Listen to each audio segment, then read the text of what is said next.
So, welcome back, or welcome for the first time to the Nuff podcast. We're no longer the Invincibles. We decided to sort of rebrand in a way because the Invincibles, as a name, doesn't exactly tell you everything that we're about. Also, if you search the Invincibles on Spotify, it comes up with a bunch of Arsenal podcasts and the Invincible podcast, which is the Invincible podcast is great, and I listen to that a lot. But yeah, we wanted to sort of change a bit and try and stand out a bit more. And I did a podcast a few years ago with a friend from university, just while we were in uni, trying to hone our craft as journalists, called Nuff Said, where we did like 4 or 5 episodes, and that was around the time No Way Home came out, and we used the name Nuff Said, and we decided to bring that name back for this because we think it's a famous Stan Lee line, and I just feel like it fits what we're about. So welcome to the 26th episode of us, but the first episode of Nuff Said. And today we're going to be talking about a bit about Fantastic Four. Originally, the whole episode was going to be Fantastic Four, but then something a bit more interesting came up, being the new Spider-Man suit and all the news about Spider-Man. So that kind of is taking priority a bit. So yeah, let's get into it. Yeah, bro. Let's. Okay.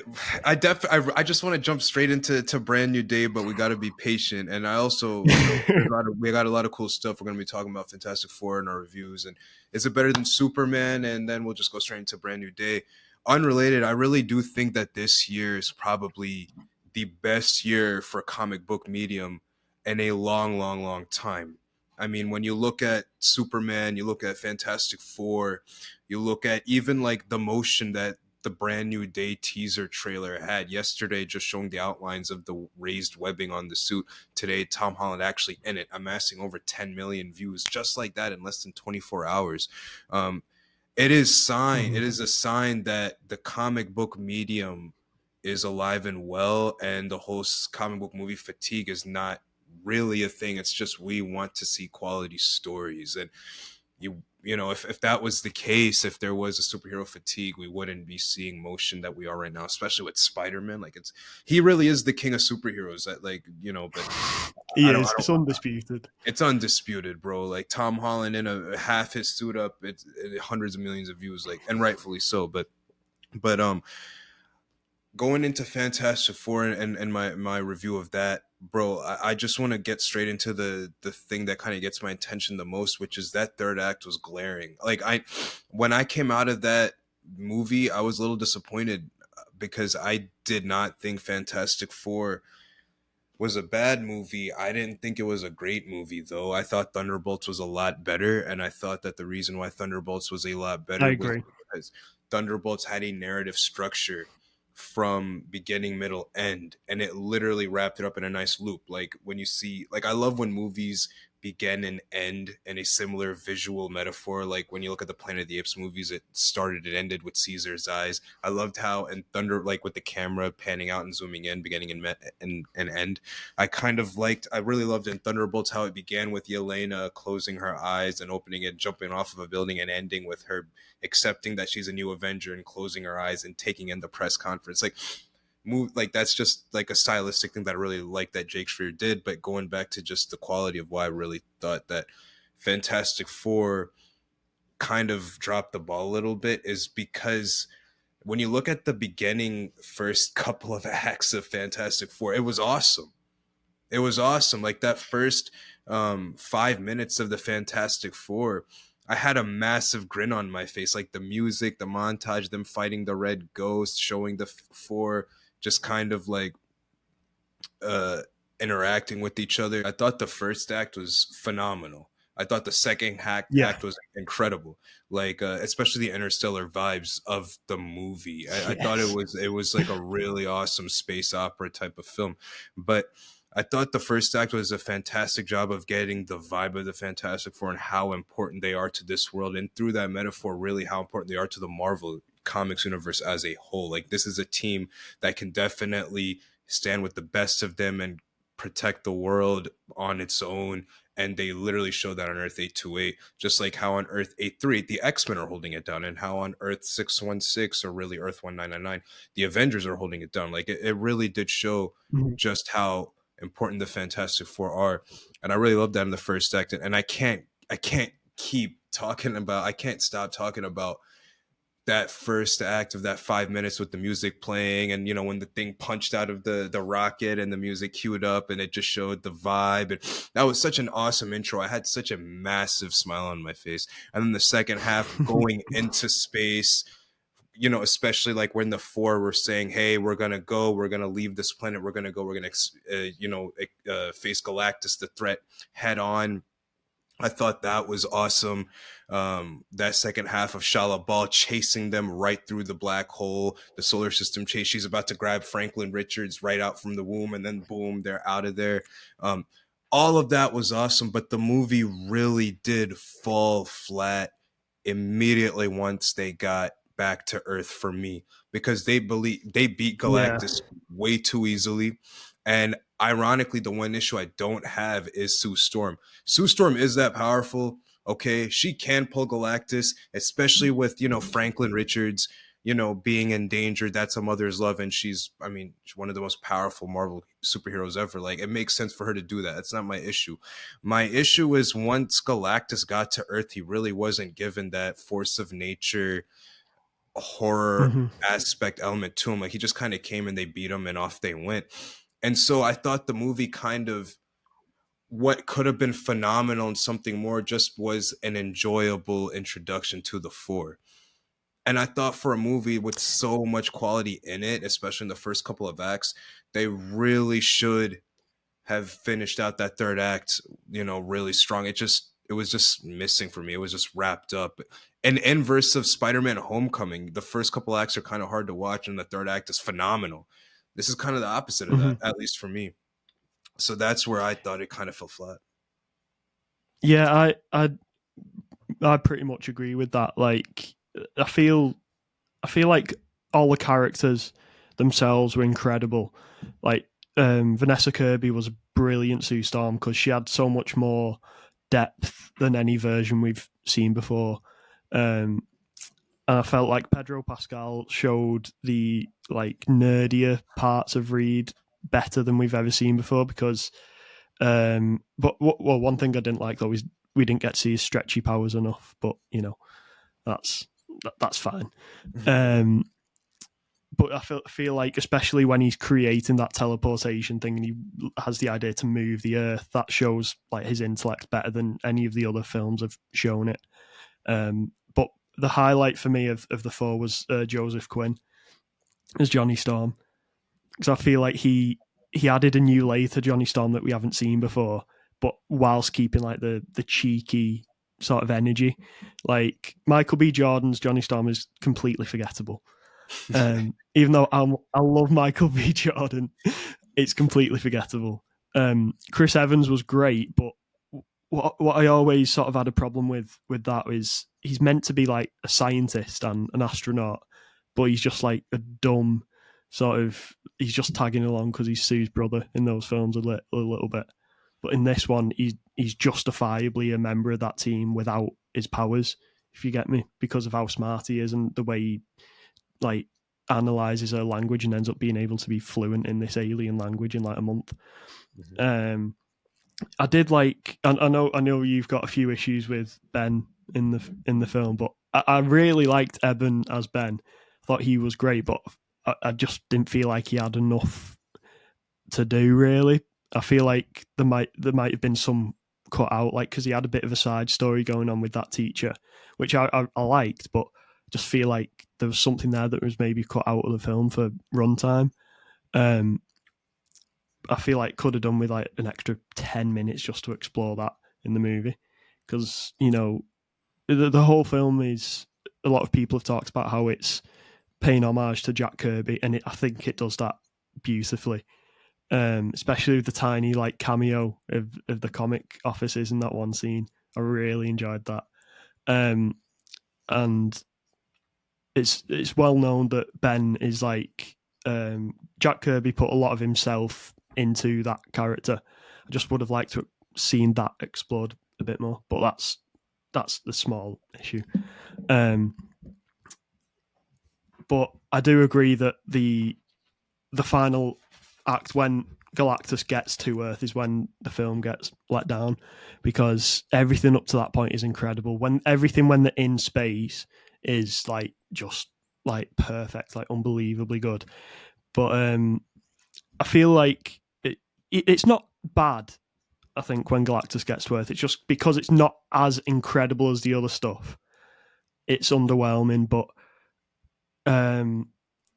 because when he's in space, he feels like this huge, powerful force, and he gets to Earth and he doesn't really do that much.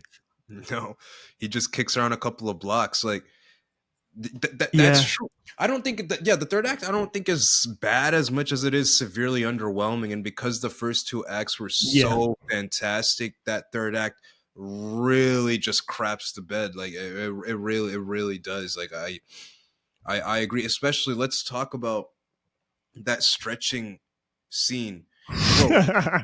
Reed would not. I'm sorry, he would not be like getting tortured no, like that. And people were saying, "Oh, it was against his will, so that's why he was doing that."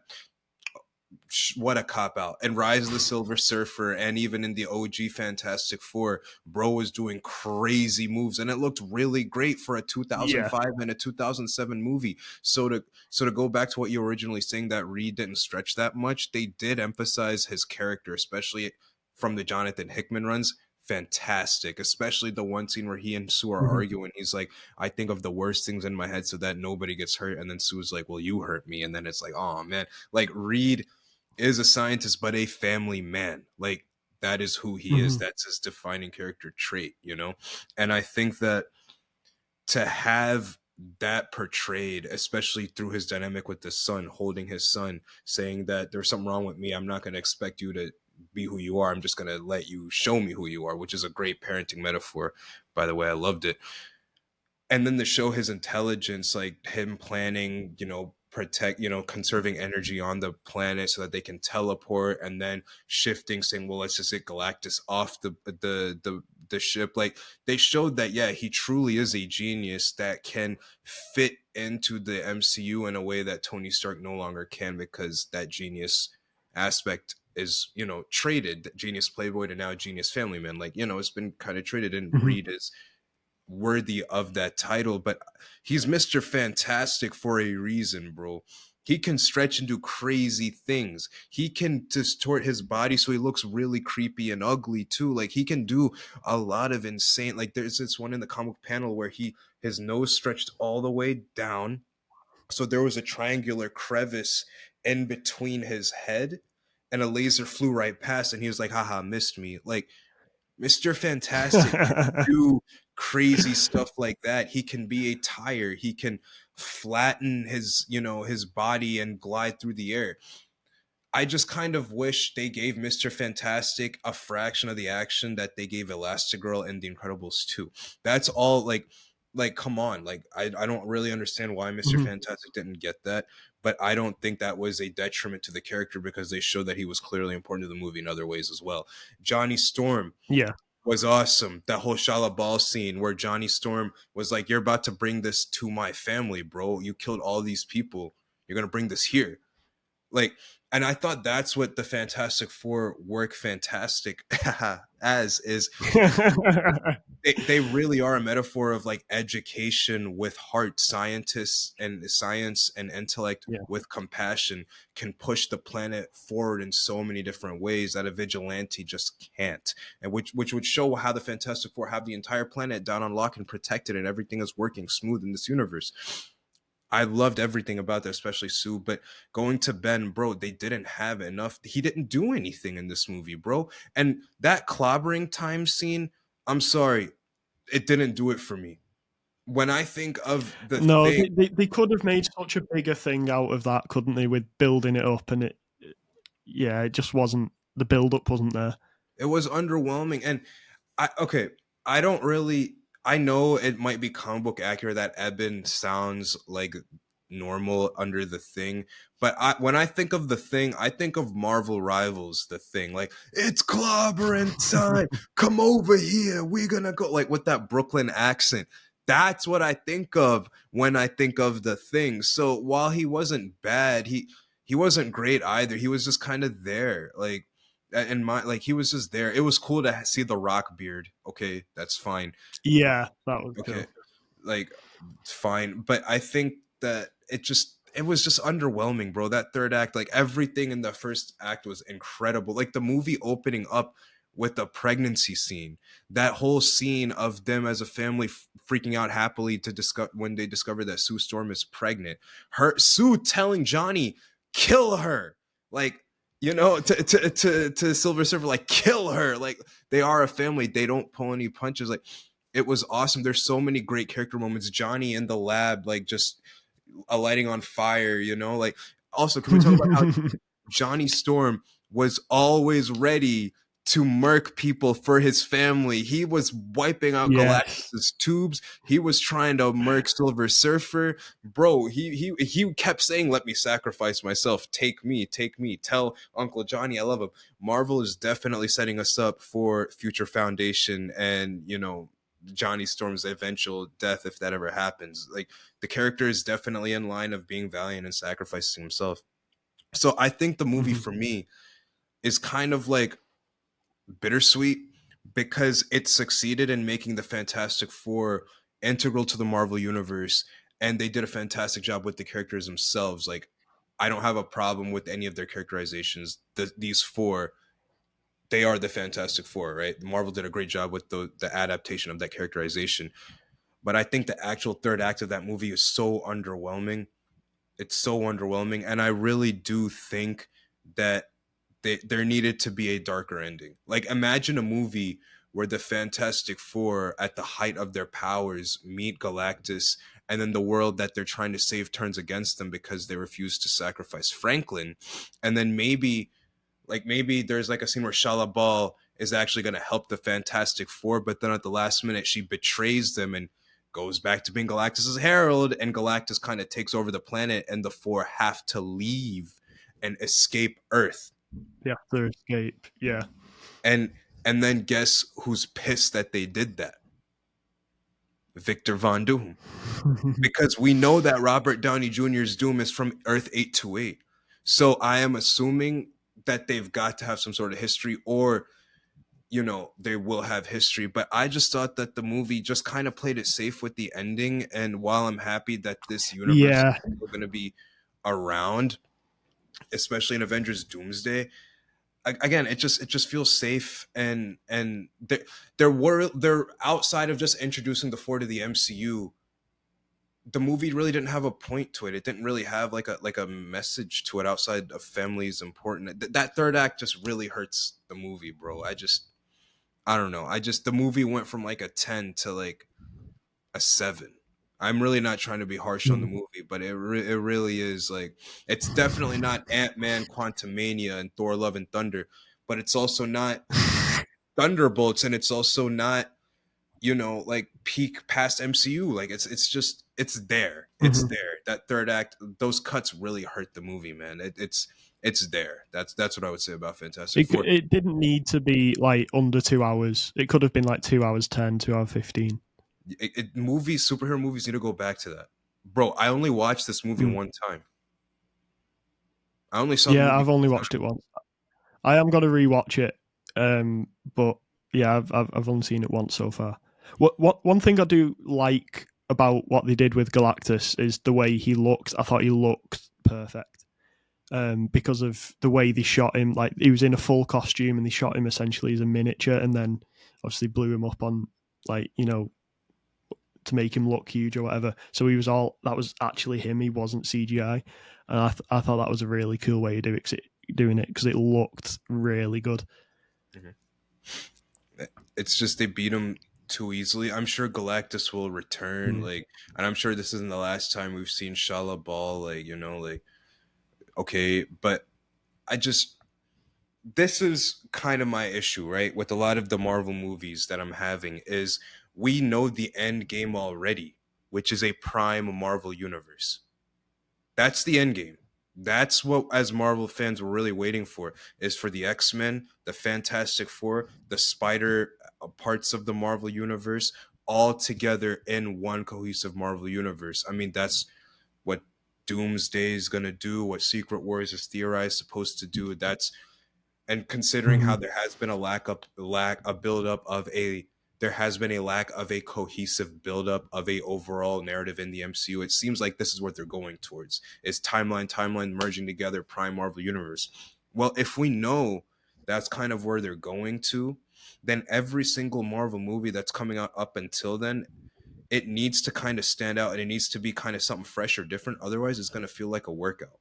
Like, compared to the Mhm. DC movies, especially DCU, I know they only have just one, which is Superman, but we don't really know the cohesive narrative overarching story. But I would argue we don't care because Superman was so good on its own, so we're just gonna want to see what else is going to be in that universe. Versus with the Marvel stuff, I mean, we'll get to Spider-Man and down the line in this episode. Outside of those kind of small big hitters, and X-Men is going to be coming out, like, for a lot of the Marvel like movies, it's we're really more excited for like those characters like adaptations like Spider-Man and stuff, versus like with the DCU, like we're kind of excited what the universe is going to do because it's fresh. Mhm. With the Marvel stuff, you don't get that. I don't know. I just We know the Fantastic Four need to be in an Avengers movie, so we need to have a movie for them. Boom, and then their movie just kind of is there. That's just kind of how I felt about Fantastic Four.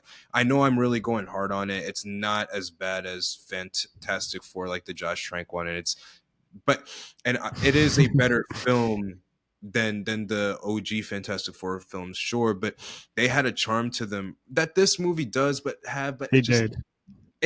it's not the same. And maybe it's nostalgia, but that third act, like I keep saying it was just wrapped up way too easily. And for a Galactus galaxy level type villain, a planet ending villain, for them to beat him that easily and then just kind of put Franklin Richards in a car seat and go away, like, it didn't do enough. Fantastic Four didn't do enough, which is why, to go into our next segment, I think Superman was way better than Fantastic Four, and I'm a massive Marvel guy, bro. Like, all my comics I over there, agree. that's all Marvel, bro. That's all Marvel with the little absolute, like, shout out absolute Batman and absolute Superman and absolute Wonder Woman, but it's all Marvel for the most part. And I thought Superman was way better. I don't even think it's close. No, I agree. I feel like Superman didn't play like as you said. Fantastic Four played it safe with the ending.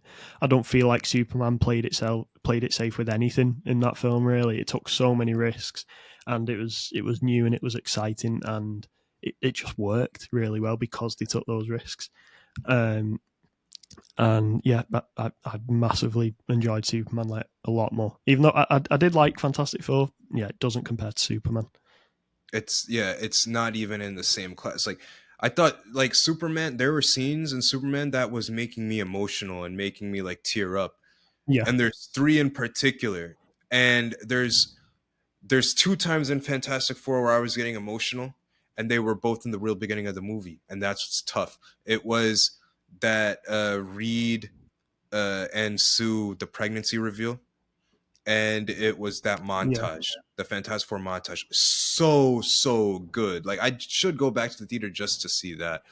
But in Superman, easily I was crying about the opening sequence, bro. Like when Jor-El Mm. and Lara are just talking about in their Kryptonian language, and Clark is saying it back, and the music is like, oh, like, it was just a vibe. Like, man, like, we're in, when Superman's flying, and just it just shows Superman, da da da, da. Like, it's like that intro was a like, you knew what you're in for. It was just a massive ride. Like, Superman was just a massive ride, and then when you're talking about like the characterization, like, bro, like the Clark character, like the characterizations of Fantastic Four are excellent, but I think in Superman it hits harder because the story was also really good too. So the character definitely really Yeah. stood out, like especially when they showed how, Clark. Like, there's so much I can say about it, but I think, like, really quickly, the movie was a commentary on the war machine, correct? Like how the war machine works in our world today. And they used a lot of the comic booky elements, like the black hole, the pocket dimension, the locking up insurgents, to comment on the world today. And like you said, the movie did not play it safe at all. It criticized America with no issue. They freaking criticized Israel on the nose. They murked Netanyahu. Superman went out of his way to free Palestine, aka Jahanpur.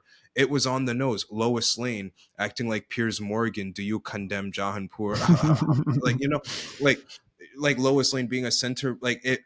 That's my only gripe about the movie. Like, Lois Lane, why are you making centrist arguments when innocent people are dying? But again, I get she was clearly wrong, and the movie showed that. But I think that overall, Superman had a narrative of, this is the war machine, this is how it works, can Superman take it down? And he did it in the form of a kaiju, and he did it in the form of the pocket dimension, the black hole, the rift, the clone, and then at the end of the day, an immigrant, an undocumented immigrant, beating a billionaire. And going back to the scenes where I was crying about, the opening sequence of Kal-El and him just like, you're in for a ride.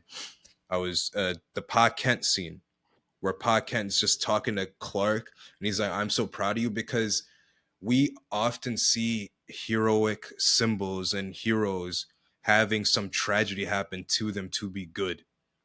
And I like how this one said, no, all you need is positivity and just a loving support system to also be just as much of a hero. And just something about a dad telling his son, bro, I'm really proud of you. You're Superman. Like, you're saving people. Like, it was just so emotional seeing the Jahanpur kids holding up the Superman flag. Like, like Yeah. that was emotional too. Again, I still say I really wish Superman was there to stop it, but I get the Justice Gang. Like I get it. I wish I saw that. But I guess the rift scene where him saving Joey and the black hole and just like bro, like that was so hype, because I'm like watching this, Yeah. I'm like, bro, how is Superman about to get out of this? And then he goes like, like, the movie was so hype, bro. And then that final fight where he's fighting his clone, and then Crypto and him are, it's like Steven Gerrard and Fernando Torres going on Nemanja Vidic, bro. Like, straight up. Like, Crypto rips off the helmet, Superman hits him with the punch, they're flying down, and then he's like spinning around, around, around. You see the Superman thing, and then he goes like, oh crap. I'm What happened there? back. I don't. I'm back.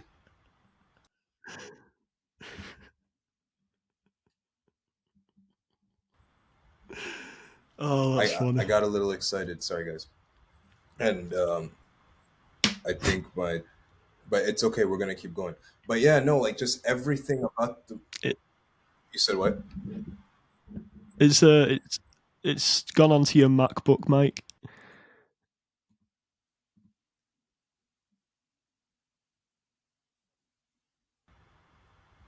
I'm gonna continue talking, and then I'm gonna mute myself, and you talk about like what you thought about the movie was better, and I'm gonna try to fix this. Right. Okay. But yeah, no, like, sorry guys, I got a little too excited, and I just knocked my. But no, like, everything about the movie was emotional, and it was impactful, and it was a movie that was relevant in the cultural zeitgeist. Like, you get what I mean? Like, Fantastic Four was Mhm. enjoyable, but it lacked that emotional human connection that Superman just had, and everything about the movie was just excellent, bro. I can't say enough good stuff about it. But that's my opinion. I think Superman was just way better. It was not even close. Mhm. Yeah, I massively agree. I think, like I said, Superman took risks. Fantastic Four, especially with the last act, didn't really take risks. It was what, for most of it, it was what we expected from it. really. Well, with the ending, I think myself and a lot of people thought that it would end with that world being destroyed, and then the post credit scene from Thunderbolts with the whatever what's whatever their spaceship's called, Excelsior. with that when that's arriving, that would be Excelsior. What a name, Stanley. That would be them escaping their Earth, but apparently that was filmed. Like Shackman had no idea that that was going to be in Thunderbolts. Apparently, when he was making this, so that's maybe why we feel like it's not. There's not quite that sort of continuity there. But yeah, didn't take enough risks. Fantastic Four, and that's why I prefer Superman. Like, I think the themes of family and impending doom and trying your absolute hardest to fight fate, but you might end up falling up short. Those were themes that I thought could have been excellently explored and worth exploring in a movie like this. Because imagine a Reed post a Fantastic Four First Steps film where they lost their world on this new Avengers world, and Reed is trying to tell the Avengers what's happening, blah blah blah blah blah. And then Doom comes around and he's like, "This dude couldn't even save our world. Why are you listening to him?" Like, there's just so much potential that could have been there. That, again, just because it's not going my way and my prediction isn't necessarily like why it's bad or whatever. I'm just going off of what logically would make sense, and I just don't. Mm-hmm. It's a whole lot of a nothing burger. It's there. It's fine. It's fine. Like, Fantastic Four is fine, but Yeah. it just didn't hit the heights of Superman. And not even like Superman made me go out of the theater and try to be a better person and try to, like, be more optimistic. And Fantastic Four, I was like, okay, that's a good movie. Let's go on to the next one, the next Marvel movie, which is Spider-Man: Brand New Day, ironically, which is perfect into our next segment, bro. We're gonna be talking. Oh, what a segue that was. Let's just web swing right into it, bro. Let's just web swing right into it. Because y'all know I love me my Spider-Man. Peter David, rest in peace, Peter David. Marvel Comics, you guys really could have helped him out a lot more with his medical expenses, because he wrote this Death of Jean DeWolf, classic Spider-Man story, him in the black suit, taking on organized crime serial killer with Daredevil. Great story. Mark Bagley, Ultimate Spider-Man. Like, guys, I love my Spider-Man. James DeMatteis, Craven's Last Hunt, Stan Lee's OG original Spider-Man, Spider-Man No More, college era Spider-Man, and then Roger Stern's omnibus Spider-Man. Like, bro, I love this character. I love this character. And I say all of this to say that, I feel like I have my Spider-Man PhD when we talk about nerds like the character. So you absolutely do. You are the most qualified person I know to talk about Spider-Man. I mean, I try, bro. I try.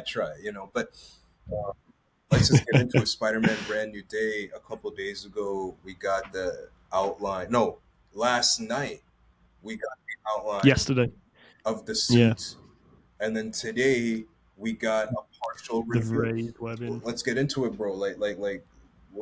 You shared it with me. You saw it before I did. So let's. I want to hear your thoughts, man. What you think?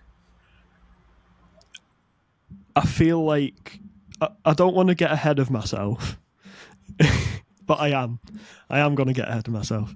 I feel like this film is going to be everything we want it to be, because it's it's the same suit from the end of No Way Home, but it's going to be a practical version with the raised webbing. The suit looks inspired a bit by Toby and Andrew's suits, and it looks like a suit that someone could have made themselves with the type, the fabric and stuff like that. It's gonna be, a street level Spider-Man. He's doing it on his own. He doesn't have the Stark tech anymore. He's got to find his own way, and that's what we've been asking for since Spider-Man came to the MCU. But before we talk about the story, let's talk about the suit, because that's the main thing we have to go off so far. I know something you are big on is you want the big spider on the Yeah, back, don't you? The yeah. big fat I red need it. I spider. need it. I need it. You know how Um, men love big booties. Well, Spider-Man fans love big spider backs. Like that's what it is, bro. We need that big spider back. We need it. We need it, bro. When I think of Spider-Man, that's what I think of, bro. Like, come on, like that is peak Spider-Man design. That fat back spider logo. Come on, bro. But yeah. Anyway, like, sorry. I just I need it. I need it. I need it, bro. and then something that we discussed a bit before we started recording is the eyes. What's the mask gonna look like? I know you want the eyes to be moving. I personally I don't like the moving No, eyes. I know that might be controversial because it's bringing the cartoons and the comic book to life, but I just don't feel like it works in live action for okay. me. It just feels a bit too goofy and cartoony. I could maybe, I could get. I thought they could get away with it when he used like a Stark technology suit, but now he's on his own. He's got no money. I don't feel like it'd make sense for him to have the technology to do that. Even though he is a genius, it'd make more sense for him to have the static lenses. And for me, the best Spider-Man suit in live action is the one from Amazing Spider-Man 2. Ironically, it's from the worst movie, but that suit to me is absolutely perfect, and I love the huge eyes. And I feel like Andrew Garfield, he's for me, he's the best actor who's played Spider-Man. Um, I'm not saying he's the best portrayal of Spider-Man, but he's the best actor who's played him. And one thing he does really, really well is, even though he's got the mask which covers his whole face and doesn't move, he manages to show so much emotion despite that. And that's through his acting. That's also through the music and the camera work, whatever. But mainly through his like body language, the way he moves his body, that shows what he's feeling in that moment. And you don't need the emotive moving lenses to do that, I don't think. But what do you think about I it? think okay, so I think if having moving lenses is if the cost of having moving lenses is CGIing the entire suit and making Spider-Man looking like a PlayStation character in his movies, like the Homecoming trilogy has, then yeah, keep the moving lenses. Give me the static lenses. I do love the reflective look, and I do kind of like the element of having static lenses. Really, kind of forces the actor who is playing Spider-Man to be really great with his quips and to be really great with his body language. Mm-hmm. Because Yeah. with those static lenses, when he's not quipping and when he is serious, that terrifying element of Spider-Man, that serious element that we see in the comic books, really shines. Really shines. And Mm-hmm. Andrew Garfield's Spider-Man was the best at this because I remember a scene where he was helping that one little kid who was making the windmill in Amazing Spider-Man 2, and he like jumped Yes. into the scene like that and just kind of got up like that, and his eyes and his he Yeah. didn't move. He just kind of stared at the other kids, and they're a bunch of bully little kids, little shits. Like he's not trying to hurt them. Like he just wants them to go away, and they go screaming away because that looks intimidating. A dude jumping 100 feet in the air, just landing, not saying anything, and then in 5 seconds later, same mask and everything. He's crouching down with the other kid. He's like rubbing his head. He's webbing up his little contraption that he built. He's walking him home. So I do agree that having static lenses forces you to ironically create a better script that forces the actor to have better acting through, the quips or through, Mm-hmm. through the body language. So I do agree that there might be something there. But I gotta disagree, bro. Moving eyes is symbolic to the Tom Holland Spider Man, and the Tom Holland Spider Man has also changed culture, like of Spider Man. Like the moving lenses happened in Civil War, and then in Spider Man PS4, you have them. There isn't a tactical advantage to the moving Mm-hmm. eyes. The moving eyes don't help him be a better Spider-Man or help him navigate the environment better. It's purely for us, the audience, correct? Because we're Spider-Man fans. But there is an in-universe way that Spider-Man can use those expressive eyes post everybody forgetting about him is the fact that he's probably one of the few superheroes that's a vigilante who is also kind of scary and was probably at a public smear campaign at the hands of Fisk. So those eyes could Mhm. probably help him look more human and more like a person, more of a Spider-Man, less of a Batman. Like, does that make sense? Because you can literally see his expressions. But I do like if the cost of those moving lenses is a very CG Spider-Man, then get rid of him. There's just something different about Yeah. there's just something different about a live action Spider-Man movie and you see an actual cloth Spider-Man.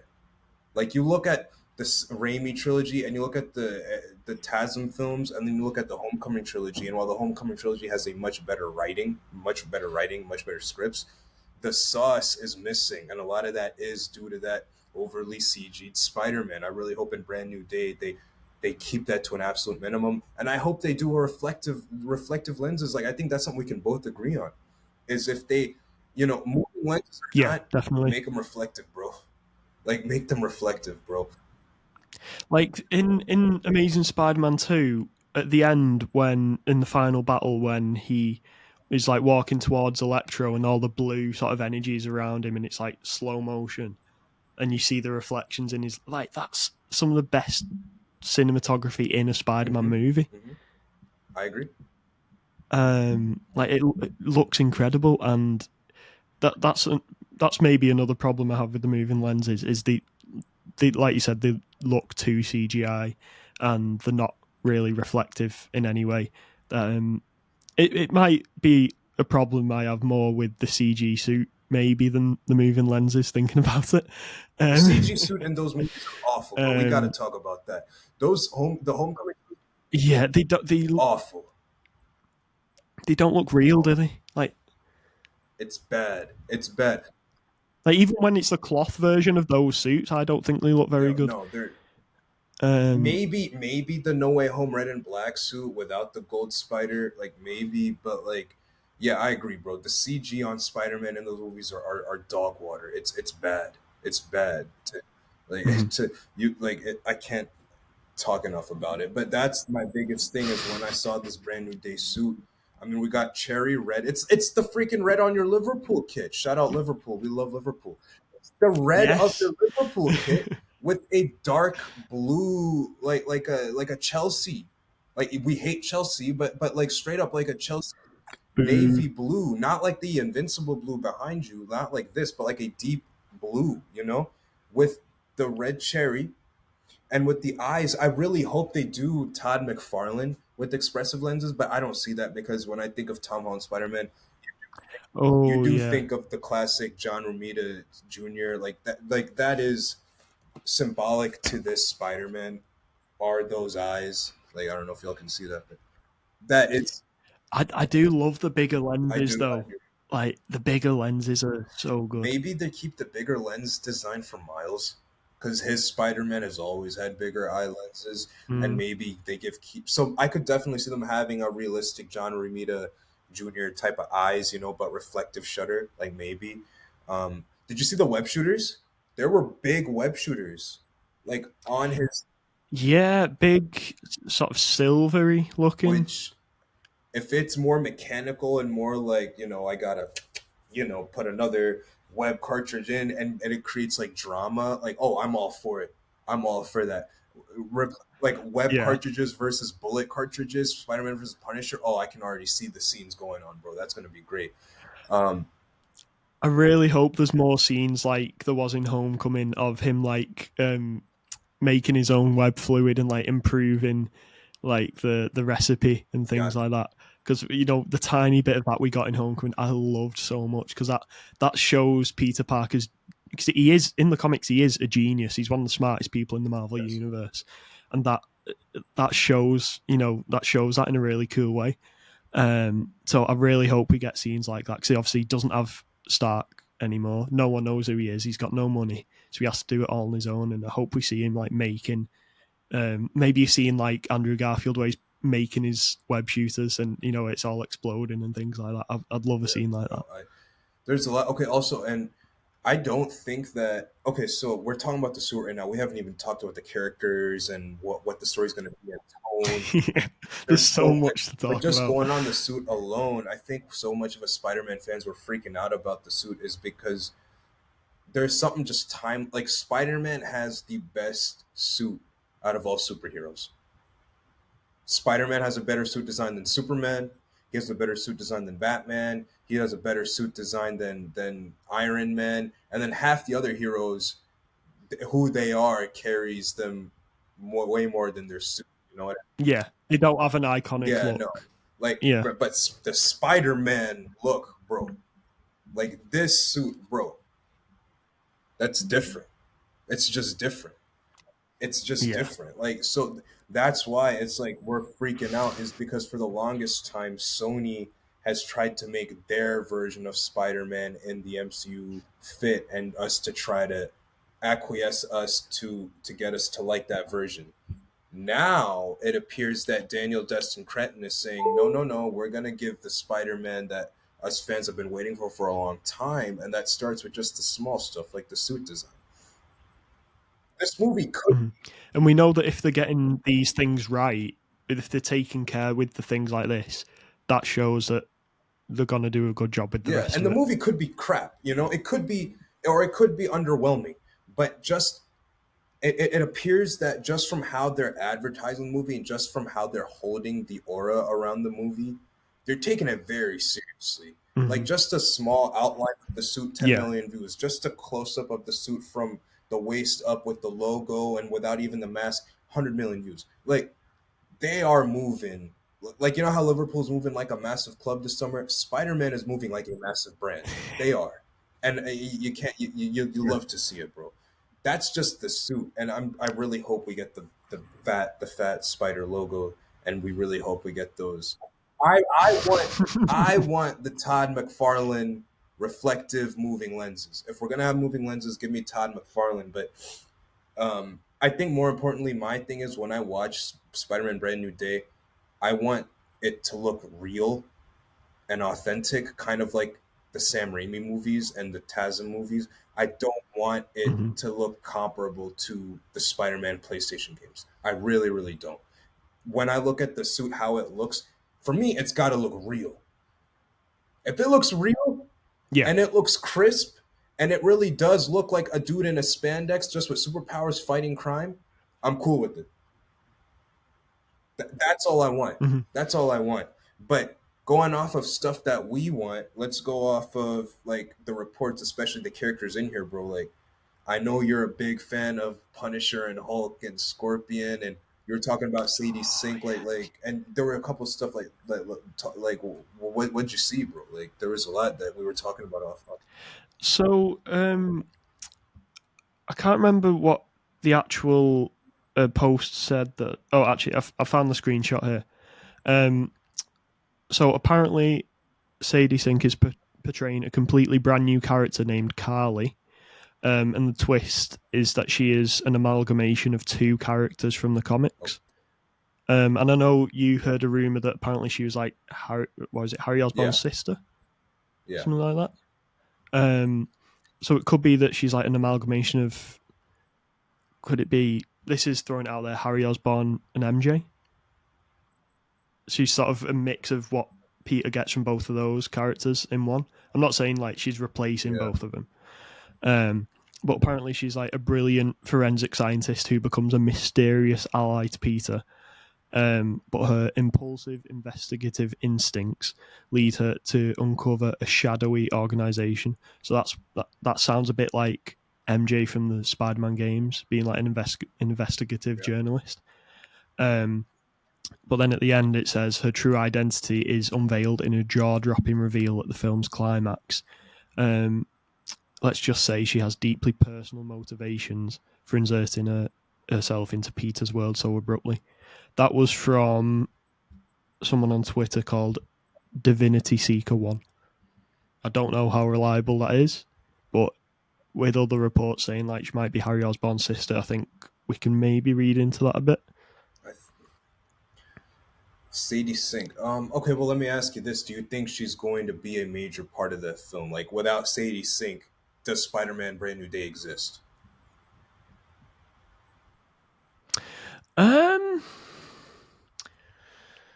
I think it's too early to say, but she is obviously the actress is very popular because of Stranger Things, and I don't think Marvel would bring in sort of an up and coming actor like that and not give them a big part to play. But with the rest of the things we've seen, like with Punisher being in it, with Scorpion and Hulk I'm really interested to see how Hulk ties into everything. I don't know. I think she's going to have an important part to play, but it's not going to be like a huge role in terms of screen time. If you get me. Well, that's partly me hoping because I'm a big John Bernthal fan and I just want lots and lots of Punisher. What if she's just like a Rachel in the Dark Knight movies? Like Christopher Nolan just made Rachel. Boom. Like what if she's just a Rachel? Oh, just a completely new original That character. can be an amalgamation of different characters. Can be inspired by other You ones. know? Yeah. But I think she's Black Cat, bro. I think she's Black Really? Cat. The only reason I think Sydney Sweeney isn't Black Cat is because she probably like Marvel probably can't afford her, and I know that's insane to think. I know that's insane to think, considering that Robert Downey Jr. and Tom Holland like they can pay out for sure. But bro, you don't have an actress like Sydney Sweeney and not cast her as Black Cat. Like, unless she was awful in the audition, unless she like sucks, and then it's like, okay, all right, now like I'm I don't think she's, very good. Like I saw Madam Web. okay. And Well, that film that's was awful anyway, but everyone was bad in that. To be fair, everyone was bad in that, but she was particularly bad. that movie was awful. We should do a special episode one time, just doing a watch along of Madam Web. I want to change my Marvel Rivals name to Madam Web because I don't know. Like, it's like when people, because I'm actually pretty good at Spider-Man. So, like, when people think of Madam Web, they're going to think I suck. And then, surprise, I'm actually really good. Like, I don't know. But no, Madam Web was awful. But no, like, honestly, think about it. Like, if you're Marvel Studios, how do you not cast Sydney Sweeney as Black Cat? Like, and I'm not saying this just because, not to be crass, but because of her body. And I'm not saying this just because she's a blonde or blue eyes. I'm saying, like, genuinely, like, yeah, I thought she was great in Euphoria, but she played a completely different character than Felicia Hardy. Felicia Hardy is not nearly as unstable as Yeah. Cassie. Like, let's keep it real. And she's not anywhere near that in terms of the character. But I do think that could be a casting opportunity that could be great. But again, maybe she's awful. But I think it's Sadie Sink, and I think she'd be the perfect reveal to be a Black Cat because she's a ginger. Nobody's gonna expect that. Clearly, That's true. she's But gonna yeah, probably wear a wig. You know what I mean? But I definitely think that yeah. that's Black Cat. There's gotta be. There were rumors that it's Jean Grey. I'm like, what the f? Like that's not gonna happen. No, No, that's just no. way out there. But no, I definitely think she's gonna be Black Cat, Could or she is Harry Osborn's sister because he doesn't have a sister. So imagine if there's a mm, line where that is true, where she does help Peter out, and she's like, yeah, my brother's a big fan of you. mm. My brother Harry is a big fan of you, and Peter not realizing Harry is a Harry Osborn, and then he figures out, oh, it's an Osborn, and now it's like, bro, like like that's something. But if I had my money on it, I'm putting all my money in. I'm putting in $120 million bid as as Sadie Sink for Black Cat. That's what I'm doing. Sydney Sweeney Sadie Sink is Black Cat. That's my theory. But I think What about one name that we haven't mentioned yet? Gwen Stacy. no. As a Spider-Man fan, we don't like Gwen You don't Stacy. think I so? don't give a shit about Gwen Stacy. We need to move on. Stacy character. Listen, bro. Okay, we're gonna do this. Gwen Stacy was an awful girlfriend to Peter Parker, and not only I'm talking in life. If you read those comics, because I have, you read those comics, bro. Mary Jane was the one for him. She was the one for him. I understand why people are impassioned about Peter and MJ not being together. I'm one of them because MJ truly is Peter's soulmate. But Gwen Stacy, no, we don't like her at all, bro. First of all, she's a MAGA racist. She's a MAGA racist. There's so much clips. I forget. I think it's Sam Bullitt. Sam Bullitt was trying to take over the Daily Planet or Daily Bugle, excuse me. And J. Jonah Jameson was talking about how ignorant and bigoted he is, and he doesn't want to operate for him, even if he hates Spider-Man.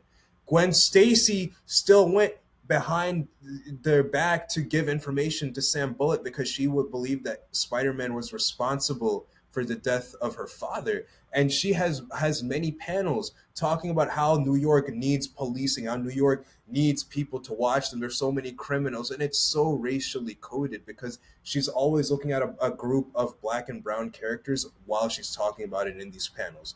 It's Gwen Stacy was not a great person. Now she had fantastic stories about the character after the fact, right? Like Spider-Man Blue. Spider-Man Blue did a lot of Mhm. revisionist history on Gwen Stacy, bro. If you read those original Stan Lee runs of Gwen Stacy and then you read Spider-Man Blue Gwen Stacy, completely opposite.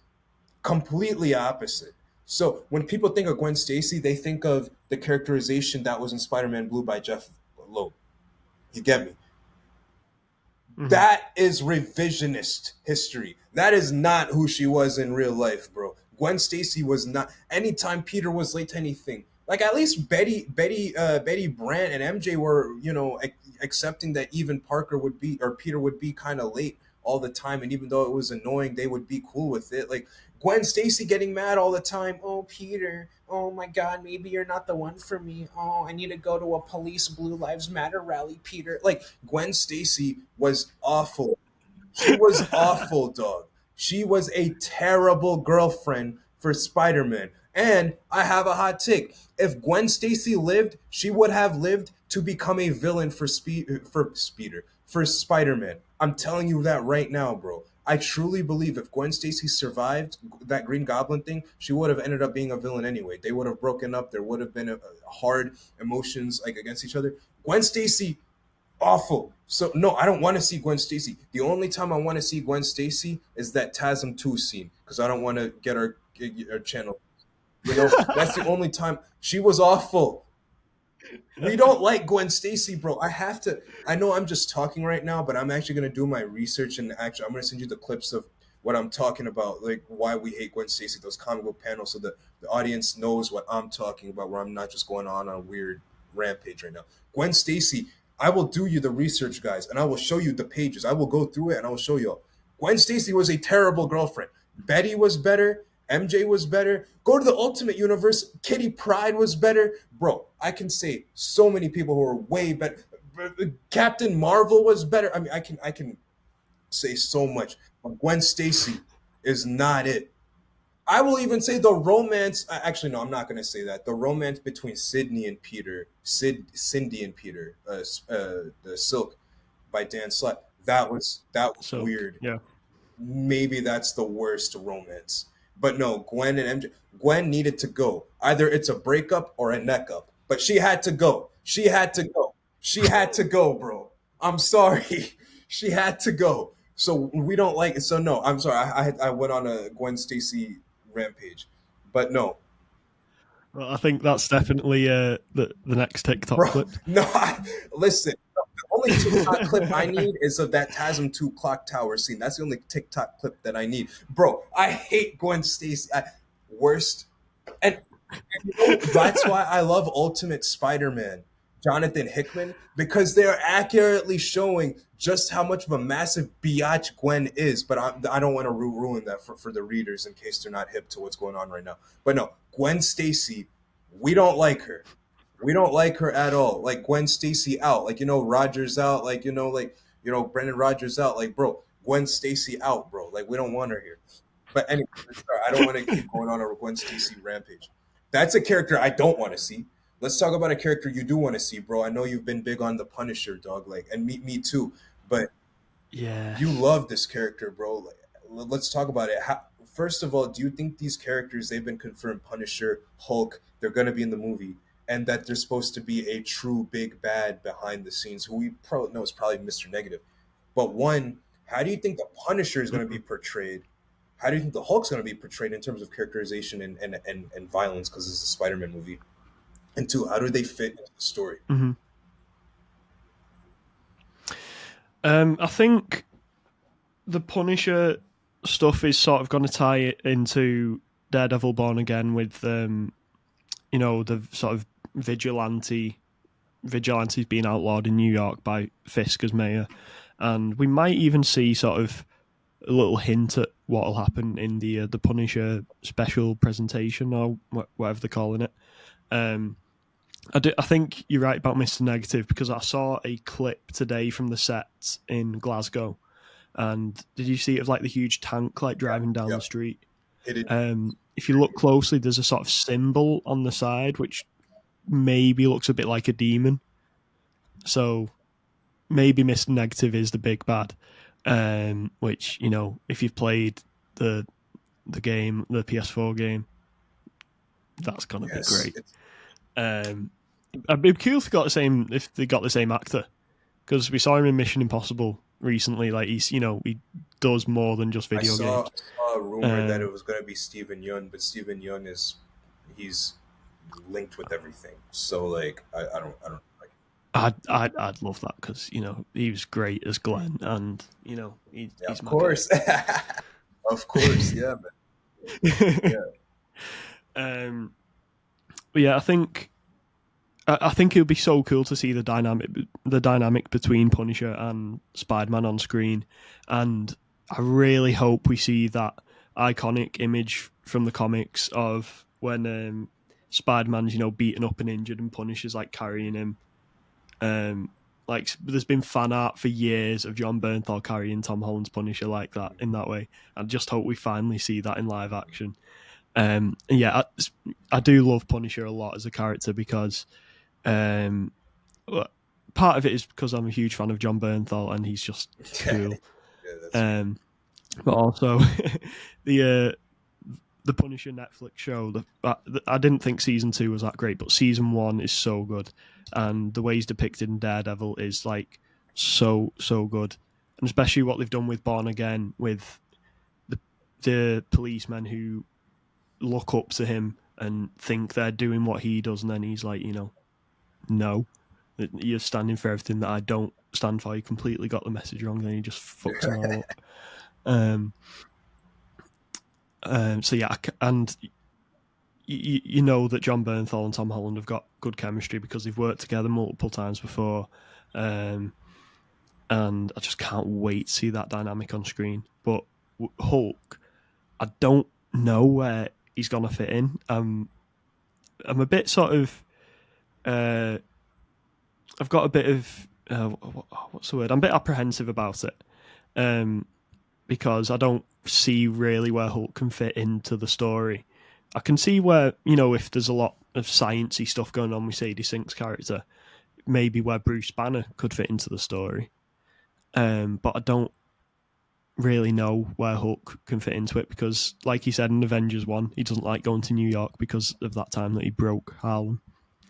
Um, so, but you've got more Spider-Man comic knowledge than me. Do you see a way that Hulk can fit into the No, story? I don't. But I don't think that it's impossible. But I do think that's a wild card. What like Hulk is a Mm-hmm. wild card. If I'm going to be honest, I think Hulk is going to be used for a lot of the action set pieces. Um, there's got to be scenes of Hulk going through New York and civilians in danger. We're going to see awesome sequences of Spider-Man webbing through the crowd and saving people. That's kind of how I'm visioning how Hulk's going to be used. So if Martin Lee is going to Yeah, be the main villain, and he's going to be some philanthropic billionaire who's trying to help the city, and he has a dark side that's very similar to Bruce Banner minus the philanthropic side, like that dark side angle, right? So maybe mm-hmm. Bruce Banner sees a message in Feast, but that doesn't make sense though because yeah, I don't know how Bruce fits. I don't know. At first, I was gonna say maybe him and Martin Lee share common ground, but it's like Martin Lee. Why would he tell an Avenger he's Mister Negative and they have something in common? So scratch that. I don't know. I think he might be Savage Hulk, like like maybe Martin Lee is just using him as an enforcer or something like that. Mhm. Um, maybe, and I'd be cool with that because I have no problem with Spider-Man villains getting access to the most dangerous guns and showing they're the most dangerous villains. I have no problem with Mr. Negative having Hulk as an enforcer. That's freaking awesome. What? Like when people were mad that the symbiote invasion was going on in Marvel's Spider-Man 2 on the PlayStation, why are you guys mad that Spider-Man's fighting an alien invasion? That's freaking awesome, bro. Like what? Like Yeah. anyway, so like I have no problem with him being an enforcer or him being mind controlled under Mr. Negative's influence. Maybe he's Gray Hulk. I don't know, but I guess I don't really see how Hulk fits in Mm, narratively, and it makes sense without that Mr. Negative connection. You know, I just don't see that. They've got to be yeah. connected in my head. I also think it's gonna be interesting because he is now like smart Hulk. Um, it's I wonder how that's gonna work because some of the best interactions between Spider-Man and Hulk in like the comics and a lot of the cartoons are when Hulk is like big and stupid. Um, and Spider-Man has a lot of fun with that with his quips and things like that. But if it's smart Hulk, I don't feel like the dynamic between them is going to be as interesting or as entertaining. Um, but with all the science aspect of it, that could be interesting, I suppose. But it's not as entertaining as big stupid Hulk, like getting messing about with Spider-Man and I know it's the worst cartoon, but the ultimate Spider-Man cartoon when Hulk goes to Peter's house and Aunt May's there and he says, "Oh, that's my aunt," and Hulk's like, "Aunt." Hulk smashes ants and like wants to like step on her or something. Like stupid stuff like that. Like I love about the interactions between the characters, but if it's Smart Hulk, we won't get that. So I'm interested to see how the relationship between those two characters is, with it being not your typical version of Hulk. I wonder if Bruce is teaching at ESU and Peter's attending ESU. And I wonder if Bruce their job. Oh, that's a good I wonder idea. if Bruce couldn't get another job because of his past crimes or violence acts as the Hulk. And with Mayor Fisk being Kingpin or whatever, he couldn't get another job in a government sector in New York or something. So maybe he's just teaching at ESU. And people close to Peter tend to suffer because of his villains. So maybe Martin Lee is like, huh, Peter Parker is connected to Bruce Banner and he's Spider Man. Let's go see if we can get Savage Hulk back. Maybe because Oh, in that's a good idea. Spider-Man, there's kind of like a running trope of his teachers kind of becoming villains. You got the Lizard, you got Miles Warren, you got Otto Yeah, Octavius. I could just perfectly see Hulk fitting into that archetype, you know, and maybe I think so. This movie, I have a hot take. I think that this movie is going to be Marvel's answer to Matt Reeves as the Batman. I think Spider-Man is going to get the Batman treatment, and oh, that's a big I claim. think it needs because there was reports coming out today that this is going to be the darkest Spider-Man movie that not only has ever happened ever, but by far also out of the Tom Holland trilogy. So not only is it going to be darker than anything Tom's ever been in, his Peter, it's also going to be darker than anything we've seen Toby or Andrew ever do or ever experience. So Yeah, with that, I expect a Hulk that is going to be more violent. I expect Peter potentially maybe having to arrest Bruce because he hulked out and innocent people got hurt and great power comes. But then again, I could also see Peter being like, you weren't in control and you didn't kill people, so I'm gonna help you get out of here. Go. Like, I am a menace. I am a menace. I am out, unruly. That would give J. Jonah Jameson more ammo to hate on him. Like but that's how I think that Hulk would fit, is as a professor of Peter. But I think that if you're going to give an answer to the Batman, you need to have a character driven story. I felt like my biggest critique of Spider-Man mm, PS4, which Brand New Day is kind of being compared to a lot, is the fact that oftentimes I felt like Peter was kind of like a passenger in his own story. It was really about the other villains interacting with Otto or interacting with their past experiences with Norman Osborn and how they got screwed over, i.e., Martin Lee, and Peter coming to terms with the heroes around him kind of failing. That's why I really loved in Spider-Man 2 PS5. That was a Peter-centric story. That was all about Peter. This was on him Yeah. and his life. Versus Spider-Man PS4 was more of the world around him. So for Brand New Day, it's got to be a Peter Parker-centric story. It has to be. Like, you know how in Yelena for Thunderbolts, it was about her depression and where she fits in the world. So I Hmm. kind of want a similar vibe for Peter, right? And with that, you need to have characters that represent pseudo nearly religious ideological beliefs that either mesh or don't mesh with him. So if you look at the characters in the comics, a lot of Peter's irritation and disdain of the Avengers is the fact that they kind of fight macro level, a bit too big level type of battles, and the innocent small people on the ground get hurt. And so Peter's like, you need to be more responsible. Of course, Spider Man's going to have a problem with the Hulk rampaging through New York. That's the opposite of responsibility. But John Bernthal, is a perfect fit in this as well because he is a person who is a Hulk without the gamma. He hulks out and shoots places up. Yeah. Absolutely. There is a running theme of characters battling their darker demons in this movie. You look at Hulk, Bruce Banner, literally the Savage Hulk. Punisher, his violent tendencies and murking up every place to kill one bad guy, even if it's innocent people, right? And then you have Spider Man. Hmm. The character of Spider Man, in my opinion, and me just reading all of this throughout all the years and how I interpret Spider Man, this is my interpretation, is the character of Spider Man doesn't work without the quote, friendly neighborhood Spider Man. What does that mean? When you look at the character of Peter Parker, he's not a bad guy. And I would argue, because a lot of people like JGK, like Gavin Konop, the racist Spider-Man people, they argue that Peter's like a oppressed person. Peter's not a bad guy. He's not. He's never been a bad guy. But he's had to deal with unfortunate situations. And he has a low patience with that. Right? So you have a kid who's bullied. Like I saw Soups on TikTok saying how he loves or how like Peter Parker loves school as a character. No, he doesn't, bro. Peter Parker as a character hates school because he gets bullied. Like you know what I mean? He's smarter than school. Mm. It's a waste of time. He gets more educational experience battling electro and physics than he would in a physics class.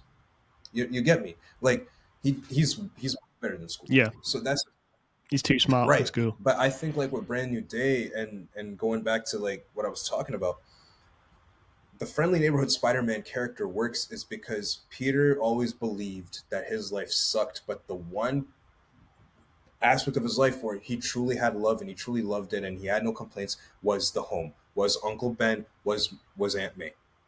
There's points when you read in the original Spider-Man. Actually, let me pull it up right now,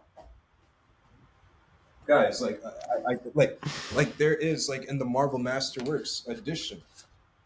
Also, thank you, Ollie. I still have your birthday card from like 2 years ago. You sent it. Still have it. But if you guys look in the comics, da, da, da, da, there's a panel I'm looking for where da, da, da, where he's pretty much. I can't. I'm trying to find it. I could have sworn. Okay, there's a panel that pretty much Peter Parker is saying where I gotta do great by my aunt and uncle, but for the rest of the world, I'm pretty much I don't care. Okay, I'm trying to find it. I just don't want to go through Mhm. it right now. But pretty much the whole character of Friendly Neighborhood Spider-Man, that phrase, why it works and why it's important to this movie and why this movie needs to highlight Friendly Neighborhood Spider-Man. That should be the theme of it. Like how the theme of the Batman was I'm vengeance. This needs to be Friendly Neighborhood Spider-Man without being like a hopeful, like it needs to be inspiring but not necessarily hopeful. It totally needs to be dark, and I'll explain why. Because the character of Spider-Man understands that environments make people. That's what the character of Spider-Man represents. And he knew what life was like under Uncle Ben and Aunt May, and it was great for him, right? Now he got powers. He had an opportunity. This is post Uncle Ben's death. This is the realization that the character had. He had an opportunity to replicate what Uncle Ben did for him, and he didn't do it. And then Uncle Ben died. And so Mhm. that safe world that Peter had under Uncle Ben before the powers was gone. Because now he's a spider bite. Now he's broke. Now he has to get money for Aunt May. He's trying to join the Fantastic Four because he's broke. And his Spider-Man's Spider-Man, went away. You get me? So, character of Yeah. Spider-Man is like, I had powers. I had an opportunity to be an Uncle Ben and I didn't do it. But I'm not a bad person because most people would do what I'm doing. There's only one Uncle Ben. There's a lot of other people. Most people would do what I'm doing. And he sees his mistakes in his villains, minus Norman and minus Mysterio. And Yeah. Norman, Mysterio, and Kingpin, I'd argue Peter legitimately has no love for. Like I would argue those three villains, he's like, whatever, man. Like I don't care. But like, because he's made peace with Otto and Eddie and stuff. But I think that the character of Spider-Man understands that the world around him makes people. The world around him made Peter Parker, but the world that he created also around him when he got powers got Uncle Ben killed. So now he needs to be more responsible. Yeah. And with that comes helping people, not just being a crime fighter, but being a firefighter, helping people, talking to them, helping them out, not making them feel alone, as well as the superhero elements of it. Hmm.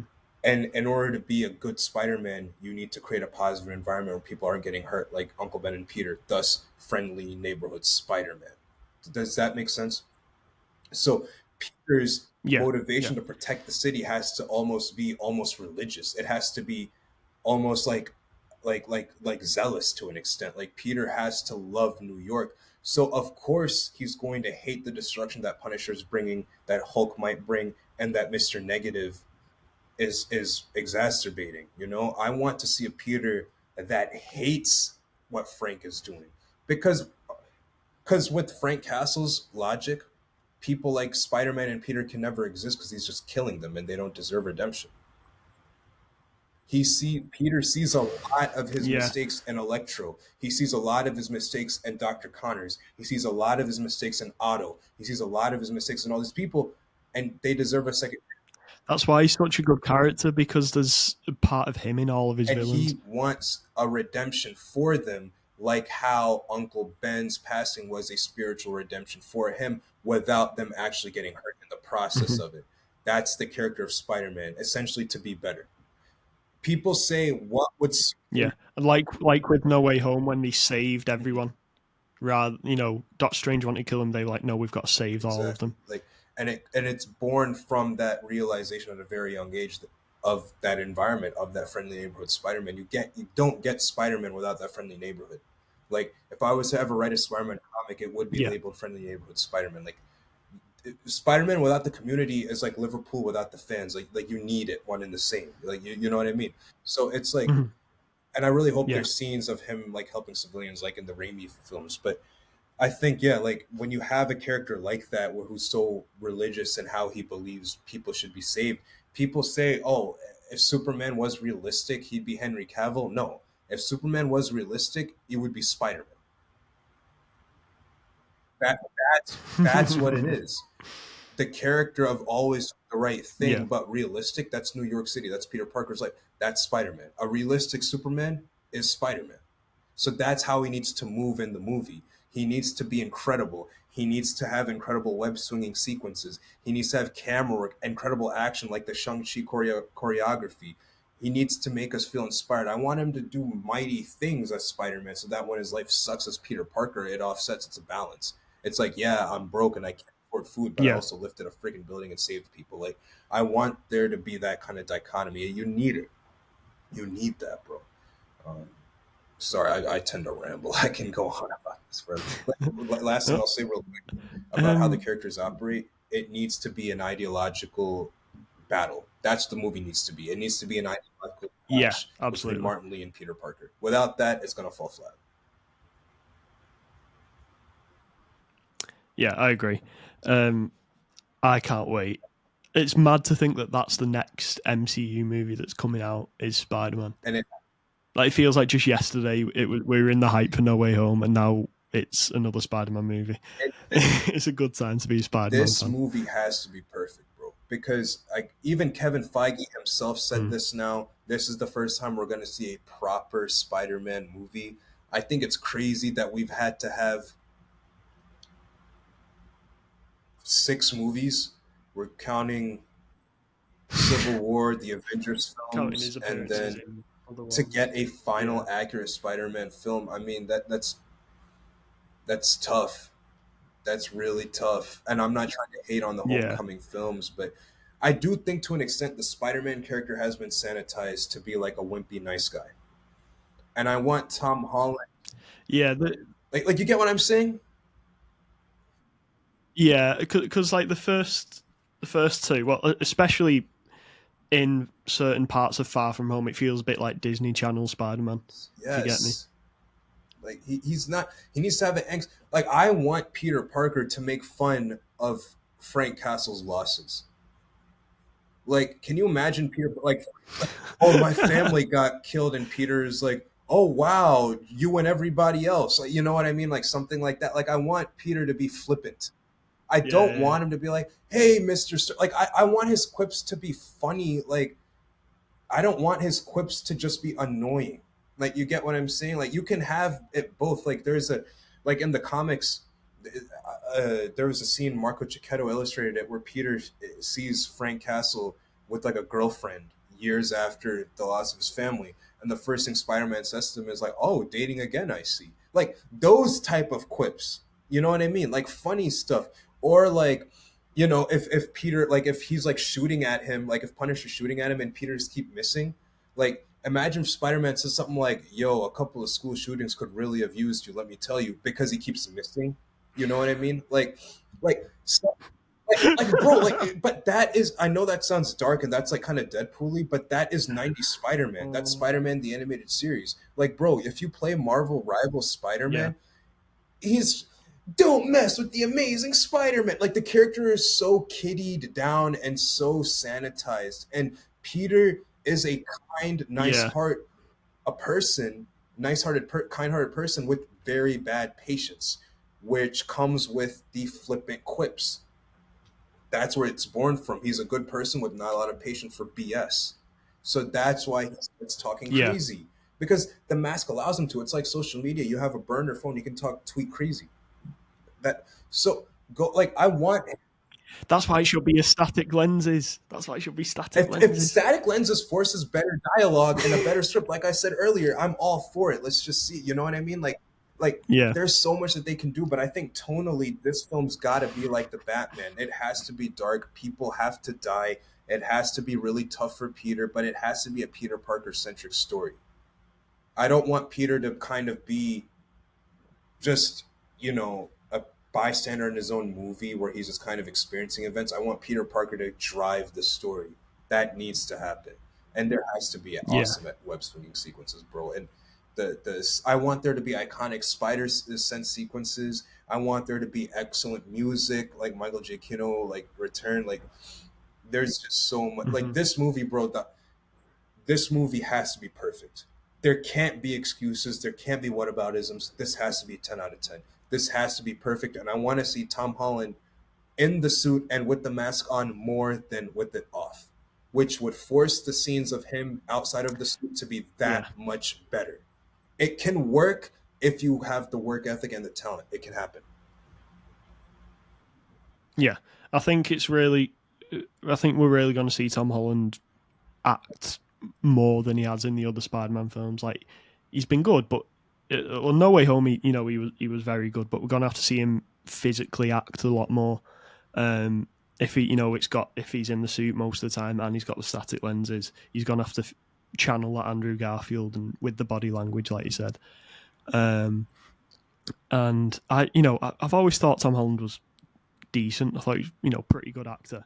And then when I saw Superman in IMAX, and when I saw Fantastic Four in IMAX, the Odyssey trailer played beforehand, and then I was like, oh, he can act. Like he's actually like he's really acting in that. I know he only seen for a short few seconds, but him and John Bernthal again, good chemistry in that short trailer. But in that you see him like really going for it, acting. Um, so if we get you know a tiny bit of that in the next Spider-Man, it's going to be I very good. think this I think when a lot of people talk about Marvel films, they expect what story beats need to happen, right? They expect for specific story beats, they expect for specific story arcs to be adapted, otherwise it's not great. Correct? I think for Spider-Man, Yeah, it's different. People want a tone, people want a cinematographic flair, and they want a vibe. The story beats however it fits is however it fits. They want a Spider-Man movie. They want an intense blockbuster experience. Bro, they shut down 60 freaking streets in Glasgow. I know for a fact that's about to be I know for a fact that's about to be a cinema scene, bro. Like, come on. I want yeah, Tom Holland's Spider-Man to have incredible, like, you know, the scene of Superman flying through the air with Crypto and spinning around like I was doing earlier in this episode.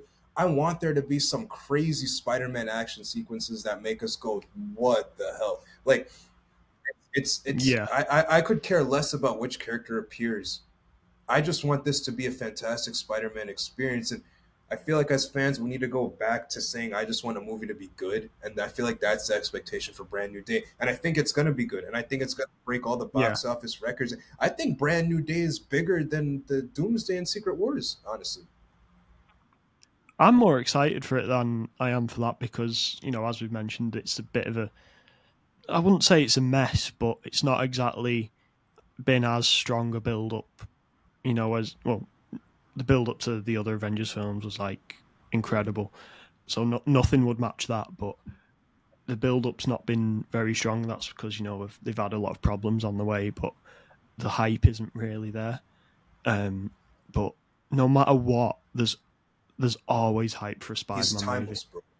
Like no matter what state the character is in, like No Way Home. I've said this on the podcast before, but if that hadn't released during a pandemic, and if it had released in China, because it never released in China, where Disney films make a lot of money, if it had released in China outside of a pandemic, that would be the highest grossing movie of all time. Because without China, during the pandemic, it made 1.9 billion. I think it would have. It, So the only yeah, way for No Way Home or the Avengers films to be on that level again, and this is going to sound crazy and kind of against what we've been saying, like cameo, slugfest, they gotta have Toby and Andrew's Spider-Man return, and Secret Wars at least. Imagine if Doom kills one of them. And that's what I was saying about yeah, in Brand New Day. I don't want to see the black suit. I don't want any black suit at all. Keep the black no. suit for in Secret Wars. Peter gets the black suit in Secret Wars, and then in Spider-Man 5, make the twist reveal that Quentin Beck is still alive. Oh yes. Now Spider-Man pissed off after the events of Doomsday, however that happens, with the black suit, now gunning for the man that single handedly ruined his life. Mysterio? and and he doesn't know that he ruined his life because of the spell.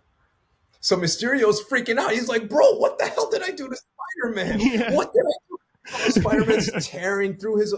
Bro, like, this is just the perfect layup, bro. Like, going from the Homecoming trilogy, Avenger centric, to now adult Spider Man centric. Like, Spider Man's world is so rich on its own that it rivals the rest of Marvel comics, which is why Sony bought the rights to yeah. Spider Man alone, because those characters are rich as itself. They just fumbled the ball on most of them, but like bro, like it just there's just so much that we can talk about Spider-Man Brand New Day, bro. Like, but I think just to wrap, I feel like we're gonna have a lot more oh episodes, yeah, in the build oh up. yeah, guys, this might become a Nuff said Brand New Day podcast episode.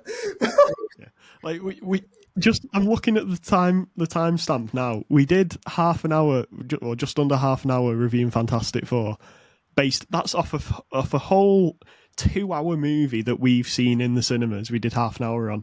We've done over an hour now from just a few like short teasers of a suit Nobody moves like Spider-Man. and a little bit of casting news. That's why Spider-Man's the best. He's the biggest because there's so much rich storytelling and such a rich world and a rich character to dive into. Spider-Man Brand New Day needs to do for the Spider-Man character what James Gunn's Superman and Matt Reeves' Batman did for their characters. Yeah, It definitely. needs to. And what Matt Reeves did for Planet of the Yes, Apes. 100%, bro. And Spider-Man is a character where you can have multiple quality films, like the Spider-Verse films, the Raimi trilogy. The last half hour of Spider-Man Homecoming, awesome. Can't complain. It's just the other first two is just As soon as Michael Keaton's Vulture opens the door, when Peter goes to Liz's house, from that moment, peak it's so Spider-Man. good. And I want all of Brand New Day to be like this, bro. I want all of Brand New Day to just be incredible Spider-Man. Like, I think we're gonna be in for the greatest Spider-Man movie of all time. And I know we've been saying this every time there's a. Well, no, I think Far From Home people really didn't care. I think for the most part, fans didn't really care about Far From Home so much as that's the next Marvel movie. Let's go watch it. Like, but I think Homecoming. Yeah, because it was right after Endgame. People notably were a bit. I'm not going to say fatigued because, like we've said, we don't believe in superhero fatigue. But people were, there's going to be a bit of a drop of adrenaline after a thing like Endgame. Exactly. And I think Brand New Day, bro. Like this is. I think we're gonna be in for the greatest Spider-Man movie ever. I think it's gonna be one of the greatest superhero movies ever, bro. Because Daniel Descredin did a fantastic job with Shang-Chi and made it a top 10 Marvel movie, I'd argue. Yeah. Like, he's going to do wonders with Spider-Man, bro. It's like giving Arne Slot, Isak, Wirtz, Salah, and expecting him not to cook, bro. Like, come on, man. Like, you know what I mean? Like this man is going to cook. This man is going to cook. But I think, real quick, before we end this episode, what is one non-negotiable you got for Spider-Man Brand New Day? I'm so tempted to say static lenses. Hey, bro, if that's what it is, you got it, bro. You got to, bro. You know what? That's I'm saying it. Static lenses. Static lenses. Yeah. For me, it's got to be the web swinging. That's a non-negotiable for me. I cannot watch another damn Spider-Man movie, and the web swinging sequences are sauceless. I hate going on roller coasters. I hate going. I hate that so much. But Spider-Man is a human roller coaster, so the web swinging needs to emulate that. I want a bit of the. I know the Amazing Spider-Man 2 is the worst one, but there's some of the cinematography and that is like that's maybe the visually the best looking Spider-Man film. Oh yeah. Especially like the opening bit where he's dropping down from the sky, and then goes straight into a web swinging scene. Like that is perfect. So a bit of that, bit of the Raimi swinging, sort of vibe to it. Yeah, that's got to be in there. I think so guys, when do you think the trailer will drop? Like, you remember the No Way Home? We're not getting that Brand New Day trailer until like freaking February or March of that year. I'm telling you guys. It's gonna be like February. I'm telling you, like, in the build up to No Way Home, I literally I had dreams about the trailer. I was in my dreams. I was having visions of what the trailer would be like, and then after the trailer, I was having dreams where I was in the cinema, sat down, about to see the movie, and then I was like, I'm sat here, and I was like, oh, but I've not bought a ticket, and they dragged me out the cinema, and stuff like that. Bro, it was my whole life was consumed by it. I'm telling you. Every waking and sleeping moment was consumed by No Way Home. We were sending each other the unedited leaked No Way Home trailer. You remember where Doctor Strange and Spider-Man are fighting, but it was the green screen? It was just green screen, but the train and and then the Doc Ock arms weren't even ready yet, but like you could tell the Doc Ock. Guys, do not fall for when is the Brand New Day trailer. It's not gonna happen until like April 1st, maybe, of next year, bro. It's not. Well, when Homecoming came out, I remember exactly where I was when the first trailer released, because I was doing my GCSEs at the time and I was staying late for like some drama exam, like mock exam thing. It was a pretty sure it was the middle of March the first trailer came out. Oh, that might have been the second trailer. There was one of the trailers came out middle of March, so we won't get any sort of trailer at all until next year.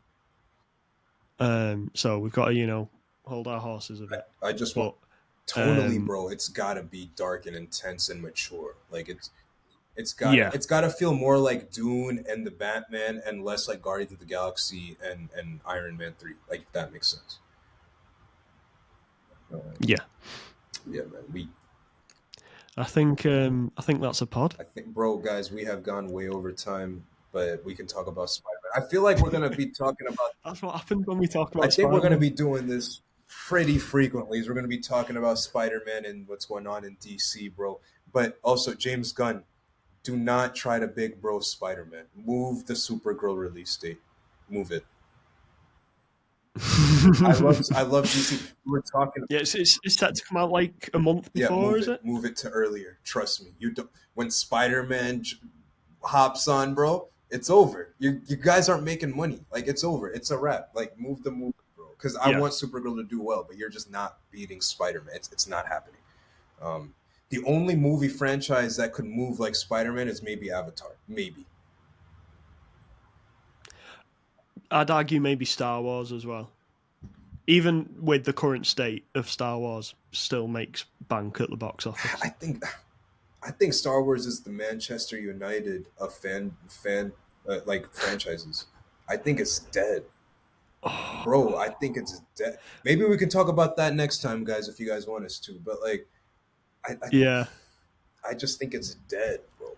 I mean, like even the Dave Filoni stuff isn't as hitting as it was. Like, like I don't know. Yeah, like Mandalorian season 3 was fine. It wasn't nowhere near as good as. And let's talk about how Pedro Pascal. But we can talk about that another time. I was just gonna say Pedro always has a magic baby everywhere he goes. It's Ellie and last yeah, he does. Or Franklin. He always has a magic baby. But yeah, guys, this has been Nuff Said, episode 26, but technically 1. Thank you so much for listening. It's like when after Superior Spider-Man, when it sort of reset to Amazing Spider-Man 1 for a bit. It's episode 26, but episode 1, it's We'll go with episode 26. We're gonna thank you guys for tuning in. We're gonna be definitely talking about Spider-Man a lot more this next year. Yeah, bro. Oli, you might have to try to come here to the States to watch a Brand New Day here, bro. You and Nicole might have to come. Oh, that sounds like a plan. Man, guys, this has been Nuff Said with Zan and Oli. Cool. Thank you guys so much for tuning in. We'll see you guys next time. And take care. Yeah, with great power comes great responsibility. With great power comes great big booty Spider-Man back logos, bro. Like I need that fat spider.